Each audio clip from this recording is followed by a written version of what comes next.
open. I got this thing. So this is gonna be carb rebuild for a Trailblazer 250. Hopefully you guys are able to at least pull the carburetor off.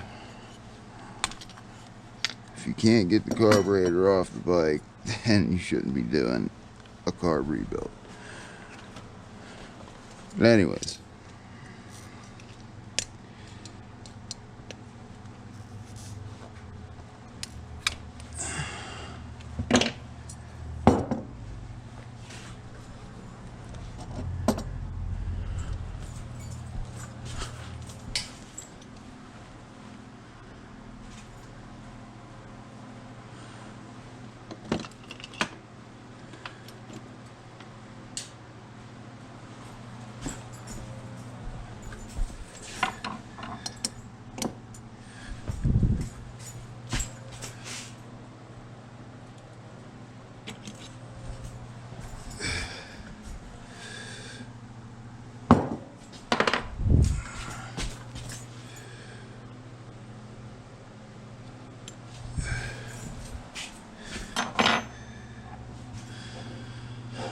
so here's your pilot jet down in here.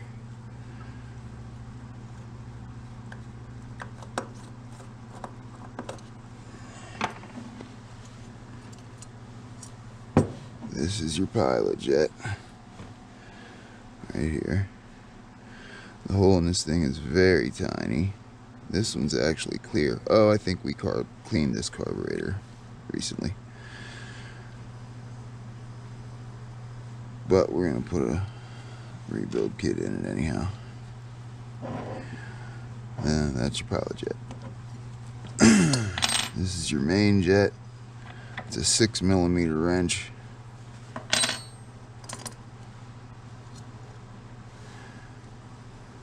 Don't lose parts. This washer shouldn't really be jammed on there that tight. Somebody cranked it down way too tight. Main jet. What number is this? Looks like 110 main.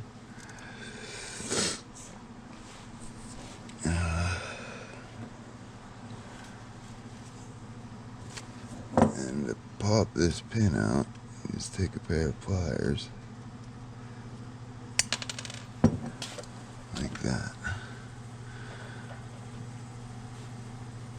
That's your float lever pin. This is your needle for your needle and seat. This is your seat. And if you look closely, you see that wear right there? There's a groove worn in it. That's how old that is. That groove will stop your seat and needle from meeting perfectly and sealing, and you'll end up with fuel leaking out of your overflow.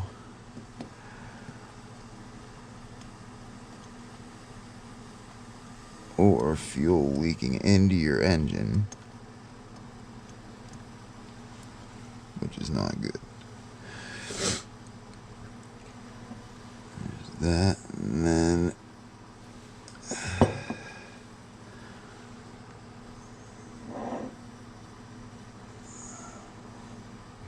gasket off of here.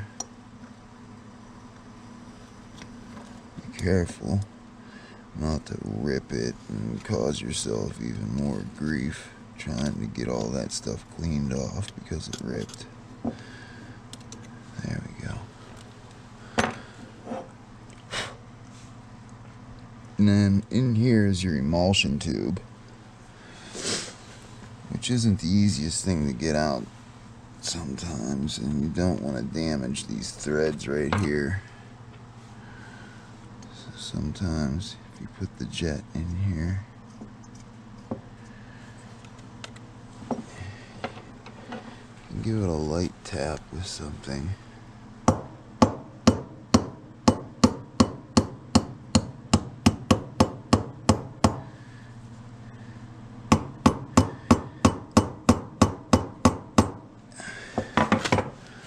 we're not going to reuse that jet, so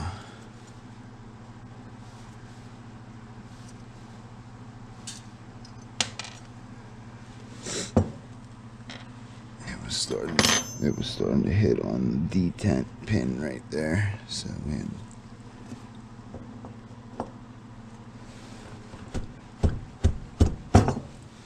there it goes. And you can reach in and grab it with this. Be very careful of these things. These little, this is thin brass right here and it will bend easily, so be very careful.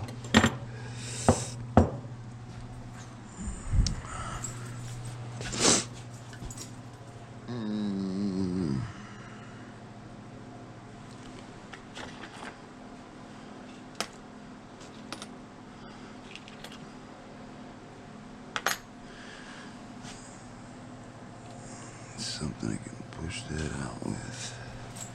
It's not going to damage it.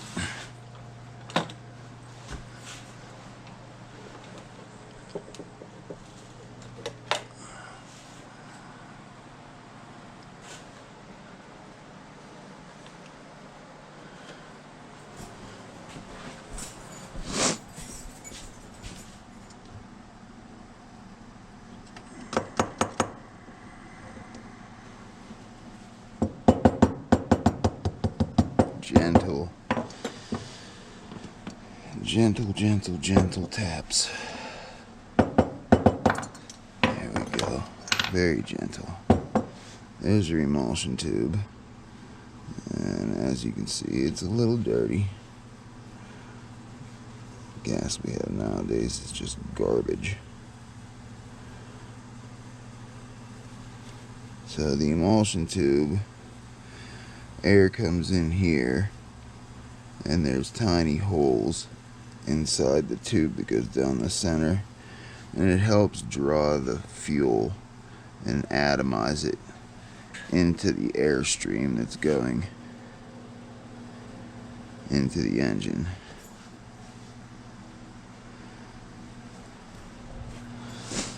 So you just want to make sure it's clean, because they do get pretty dirty. Especially on a machine that's sat around for a while. They get pretty dirty.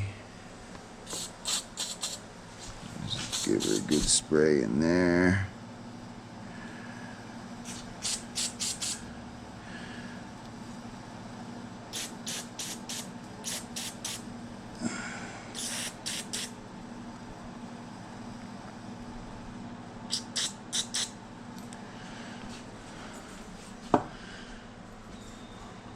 Now when you're putting your emulsion tube back in, if you look down in there, I don't know if you guys can see that, but there is a small detent right there that you'll need to line your emulsion tube with. Now again, being very careful not to bend this. It's thin brass and it bends easy.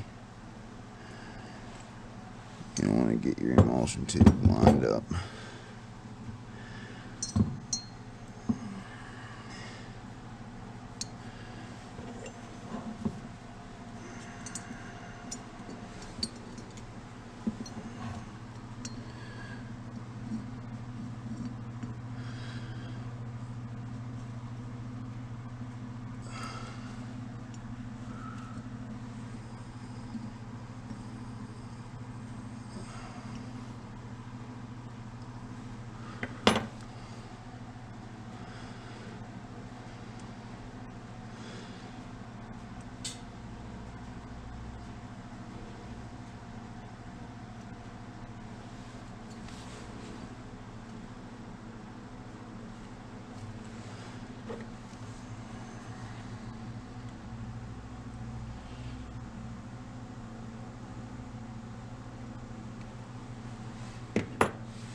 fall down in there.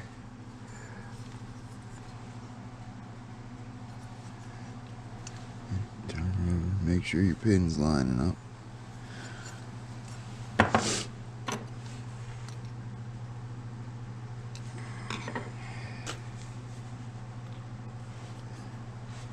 Very light taps.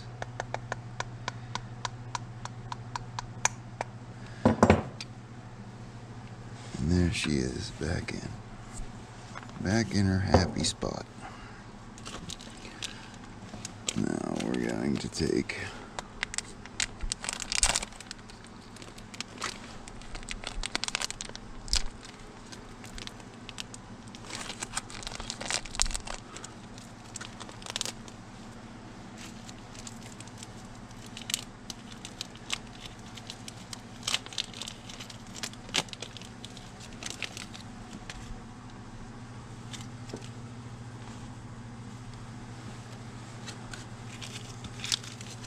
garbage out of the way that we're not going to need.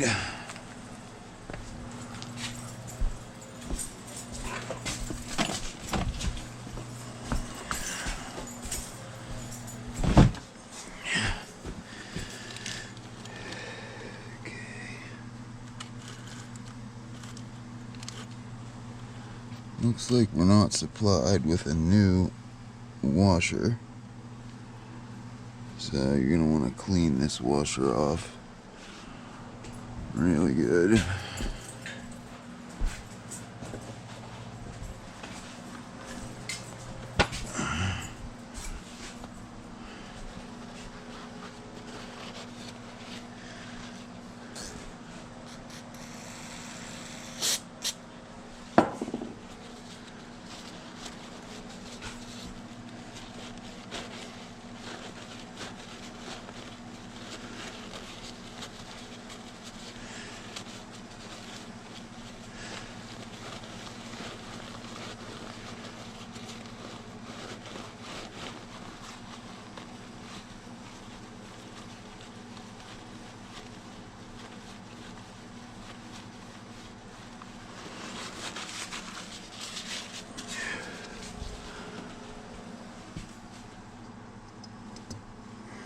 Alright, and then let's see what our jet looks like compared to our other one. This is a 145. This is a 110. So that's a good bit richer.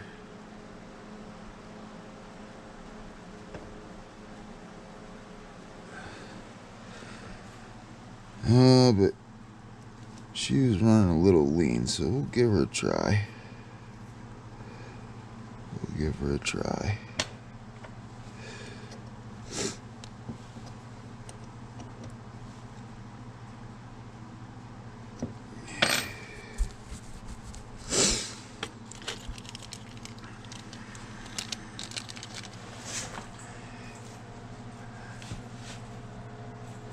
I want to try to rip this bag and everything goes flying everywhere, so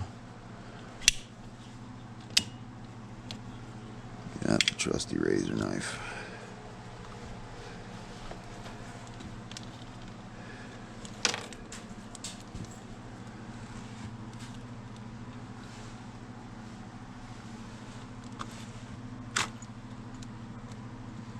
New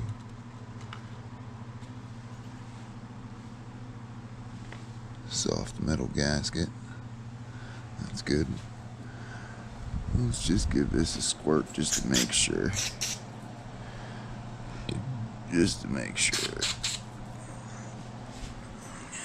Got no dirt down in that hole.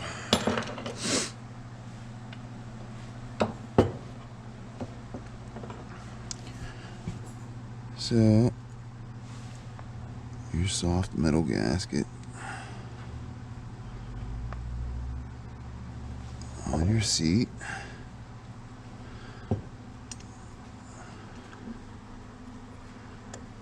And carefully, so you don't cross thread it. These things like the cross thread.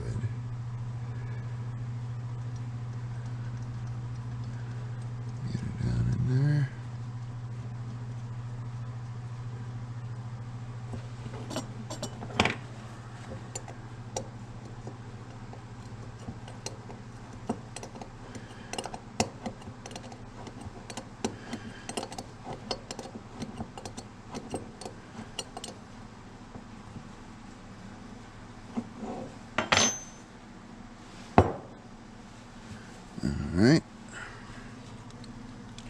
Now let's see what our pilot jet is compared to our old one.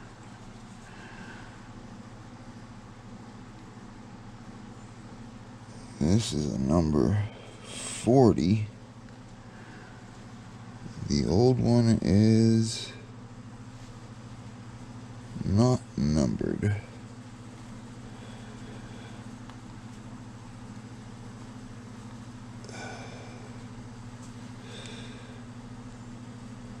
Oh, maybe it is.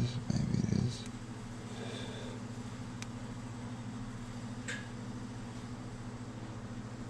Well, if it is, I can't see it.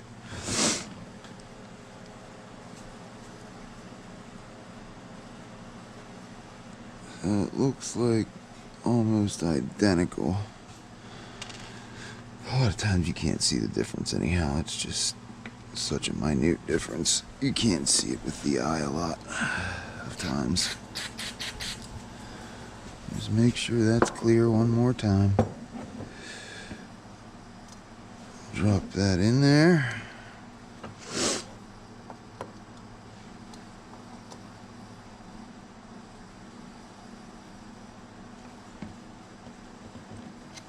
Snug it up. And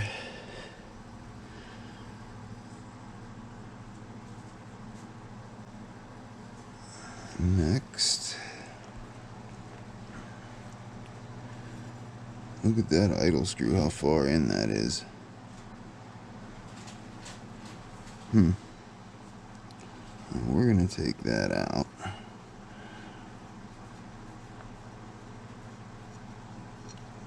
Hopefully the new idle screw will work. Slightly different, a little longer, so that might be good. We're gonna have to use the old spring, it looks like.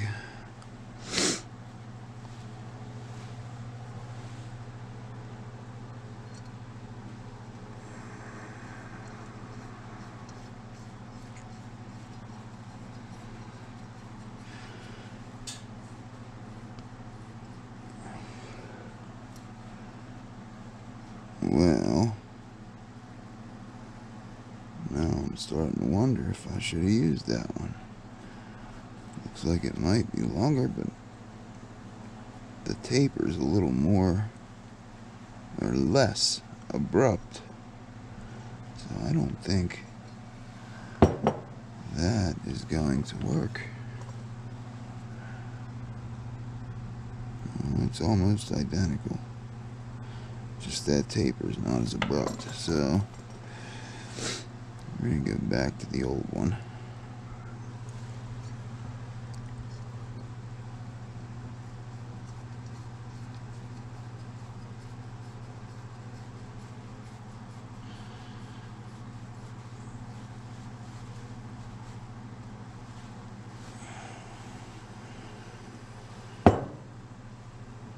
We'll set that after we get the slide back in.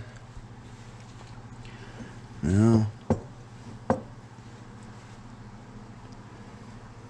let's put our float lever back together with our new needle. Now you can always tell which way this goes because there'll be wear marks, of course. Wear marks where the floats were hitting it, and a wear mark where this pin on the needle was hitting it. So fellas, you know, this isn't that hard. Anybody can do it. It seems a little daunting, I guess, if you've never done it before, and I guess it can scare people, but it's not that difficult. If I can do it, anybody can do it. So then we're going to give this a little squeeze to push it back in. Okay. Now that float is set way wrong. Way wrong. That is not what you want.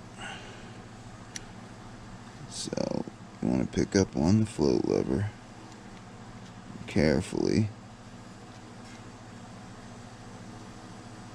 Bend that tab down until you're sitting right about there. With no weight on it, it should be sitting right about there with a new needle. So, we're all done inside here. We just need our new gasket.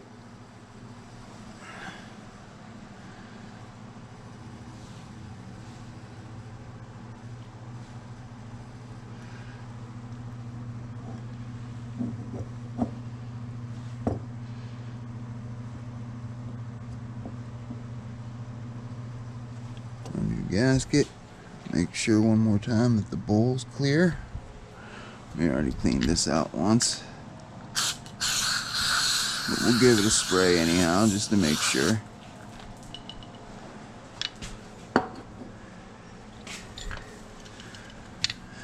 Give her one more check. She looks good. Okay.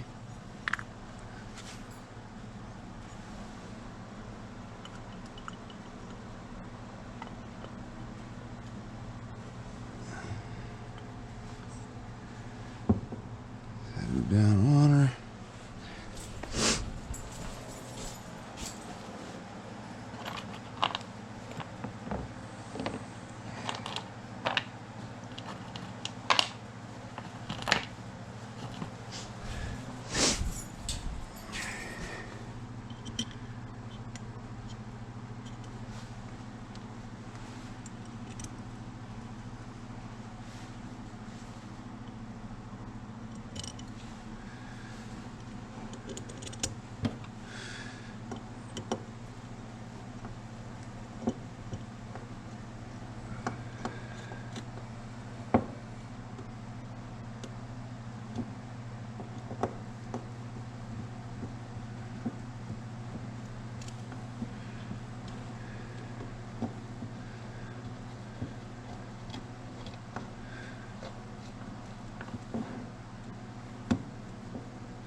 Okay.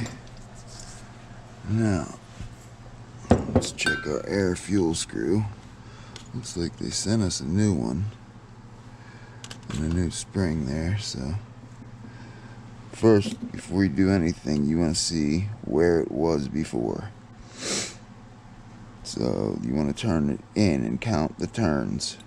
1/2, 1 turn, 1.5. So it was out 1.5 turns. So that's where you want to try to start at when you put it back together and put it back on the bike.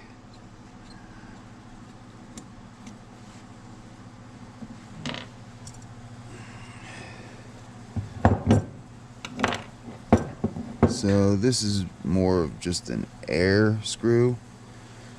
On a 2-stroke carb like this, it's just an air screw. Changes the amount of air that mixes into the emulsion tube and inside the bowl there.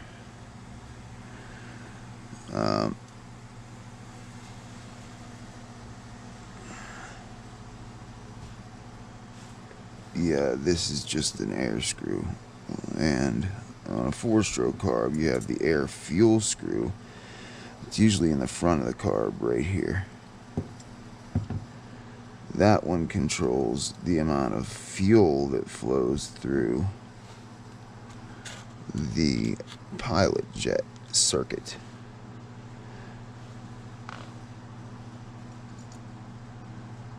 So we're going to take this and turn it in all the way and back it out 1.5 turns.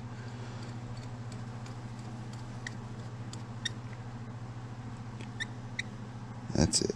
You don't want to tighten this really tight. As soon as it stops, you just stop. So we're going to go 1/2, 1.5 turns. Okay? Then it comes with a new choke plunger. A new choke plunger spring. Comes with a new needle as well. But there's really not a need to change the needle out. These needles have different tapers, and you know, that has a lot to do with the way the fuel's delivered in a 2-stroke carburetor, this taper.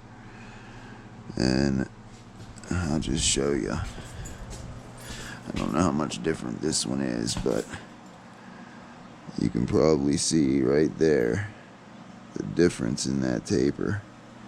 You see how this one here gets fat right away right here, and this one's tapered a little more? Yeah, that has a lot to do with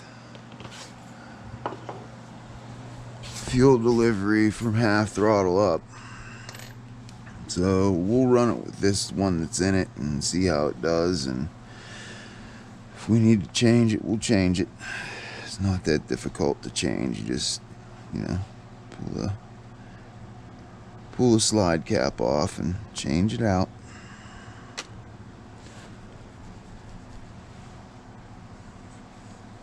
So I guess I could show you how to change the choke plunger real quick. So, well, it's a good thing I did that, because somebody took the choke plunger off, and I don't know where it is. I'm glad it came with it. So you're going to put this spring on here.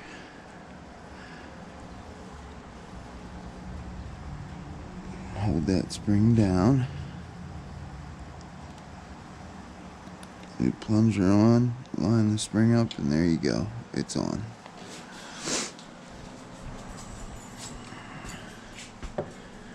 And then to put the carburetor back in the machine,